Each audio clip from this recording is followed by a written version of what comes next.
Say that I've got a very prominent friend of President Donald Trump on the line with me right now. It's Mr. Nigel Farage. Nigel, thank you very much indeed for joining us at short notice. Please give me your immediate response to the announcement that Joe Biden Jr. will become the next president. Well, if he's won it fair and square, then good luck to him. Good luck to him. The question is, has he won it fair and square? It was a very unusual election. Yes. Normally in America, you would expect absentee voting to be about 5% of the turnout. Yeah. All right? Yeah. In this case, because of postal votes, which people either posted back or handed in early, it was 2/3 of the vote. Mm-hmm. Now, the thing is, we saw Mr. Blair, that lovely Mr. Blair, who took our electoral system, where about 3% voted by post. He wide opened the doors to postal voting on demand. You didn't even need to prove identity to get a postal vote. And lo and behold, we've had nearly 20 years of fraud. Election after election, many people have gone to prison, a lot more should have done, and postal voting is a very insecure method. But it works both ways, Nigel. Works both ways, doesn't it? For two candidates, if somebody's messing around and interrupting the democracy of the voting process, it can work either way. Funny enough, every single person that's gone to prison in this country has been supporting the Labour Party. Yeah, OK. Well, I'm not talking really about this country because... the left are better at cheating than the right. Well, I'm not sure it's ever influenced an election in this country. I know people have gone to jail for it, and so they should have done. Me, I fought a court case last year after a by-election in Peterborough, which the Labour Party beat the Brexit Party by 600 votes. I mean, there was a bloke in the count. There was a bloke there that night who'd been to prison for electoral fraud. Well, listen, that's in this country, but let's get back to America, where the numbers are exactly the same everywhere. Well, wherever there's postal voting, it's open to intimidation, weak verification. But Nigel, it must have been done on a massive scale because if it's happened, it's happened in at least 2 states. And as you know as well as I do, Texas itself is 3 times the size of the United Kingdom. It's a massive country, America. You'd have to be a genius to organise something like that. No, not really, because the elections are run state by state. And most of those states have populations that are, well, all of those states have populations that are considerably smaller than the population of our country. Look, here's the point, all right? Here's the point. Number one, had people been asked to go and vote on the day, I've no doubt Trump would have won by country mile, because enthusiasm for Biden was lower than Trump. But as people had votes on their kitchen tables, they filled them in and sent them back. But that's the voting system. That was the voting system they had to employ, because with COVID, people didn't want to go out. There are millions of people. There are millions of people overseas. What I can't tell you for certain in any way at all. Can I say there are massive problems emerging already? Dead people getting ballots, people turning up to vote to be told they voted already. But you see, the trouble is, Nigel, I know that you make these points, but it looks like it's a bad loser policy. I haven't finished. Go on. All right. The other thing that is alarming are votes being handed in after the polls have closed. That, of course, should simply never be allowed. Yeah. But whether the picture of all of those things is big enough in the 4 or 5 key states to change the result by 1.25%, I haven't got a clue. And it seems to me, through my own bitter experience, you can know that postal votes are being manipulated, but to prove it in a court of law is a very difficult thing to do. Yes, so but I think, go on.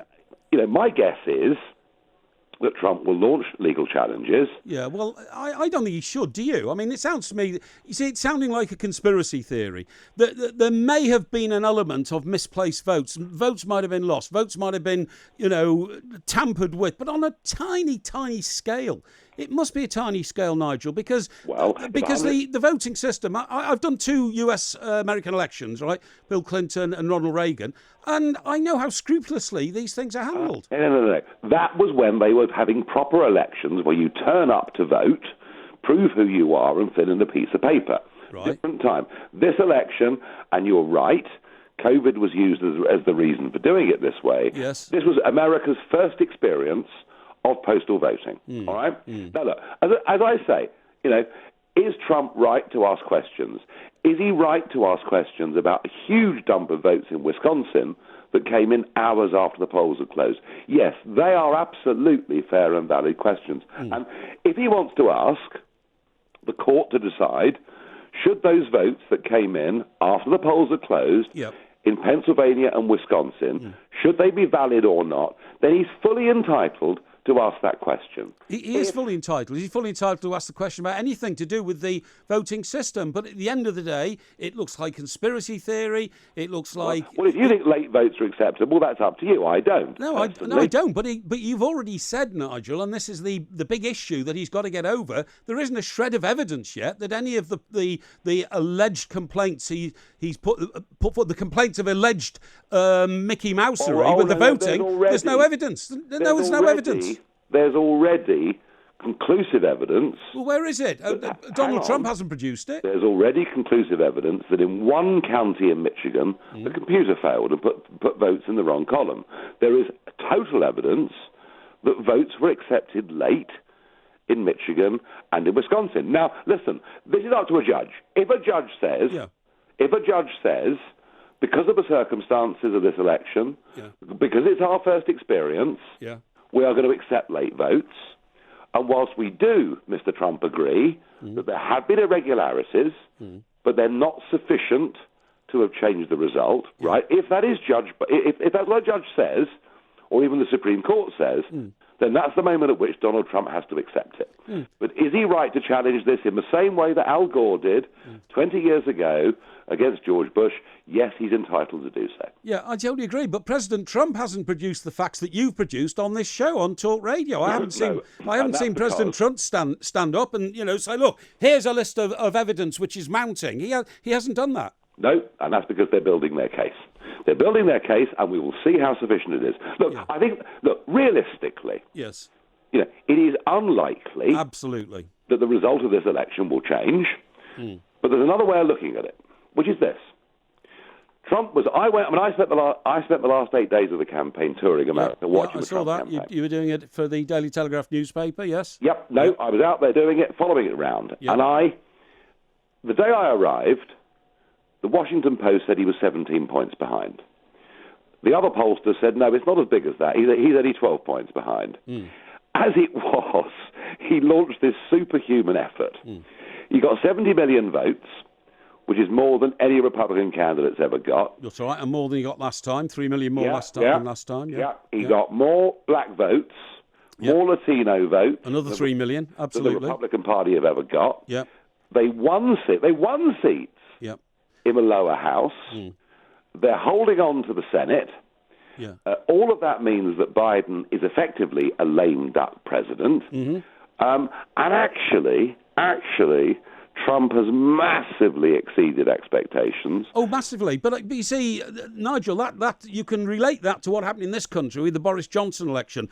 I believe the silent majority is a big political force in a way it never has been before, because people are frightened to speak up.